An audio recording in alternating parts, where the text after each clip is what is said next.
আসসালামু আলাইকুম রহমতুল্লাহি ওবরাকাতুহ। প্রাণপ্রিয় মুসলমান দিনী ভাই এবং বোনেরা, তো তদবির শিক্ষার অষ্টম ক্লাসে আপনাদেরকে স্বাগতম। আজকে আমরা শিখব জিন হাজির করার পদ্ধতি, 4 নং পদ্ধতি, জিন কিভাবে হাজির করতে হবে। তো আমরা ধারাবাহিকভাবে এই ক্লাসগুলো দিব। ইনশাআল্লাহ আপনাদের যে আমলটা সবথেকে সহজ মনে হবে আপনারা সেটা করতে পারবেন। তো আজকে জিন হাজির করার পদ্ধতি একদম সহজ পন্থা, সহজ পদ্ধতি। রোগীকে অজু করে সামনে বসাবেন।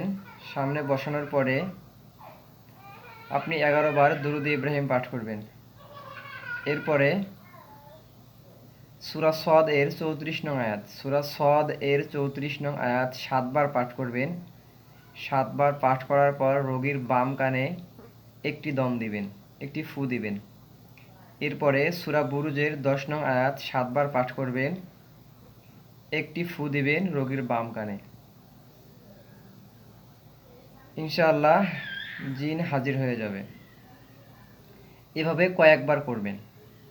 কয়েকবার করার পর যদি দেখেন যে জিন এখনও হাজির হয় নাই, তাহলে আপনারা একই নিয়মে ডান কানে করবেন। সূরা সদের 34 নং আয়াত 7 বার পাঠ করে একটি ফু ডান কানে দিবেন এবং সূরা বুরুজের 10 নং আয়াত 7 বার পাঠ করে একটি দম ডান কানে দিবেন। এভাবে করবেন, ইনশাআল্লাহ অতি দ্রুত জিন হাজির হয়ে যাবে। তো আরেকটি মেসেজ দিচ্ছি, যারা তদবির শিক্ষা কোর্সে ভর্তি হতে চান, আমার উপরে দেয়া নাম্বারে আপনারা যোগাযোগ করবেন। হোয়াটসঅ্যাপ অথবা ইমোতে, কেউ ফোন দিবেন না। হোয়াটসঅ্যাপ অথবা ইমোতে যোগাযোগ করবেন, কেউ এমনিতে ফোন দিবেন না।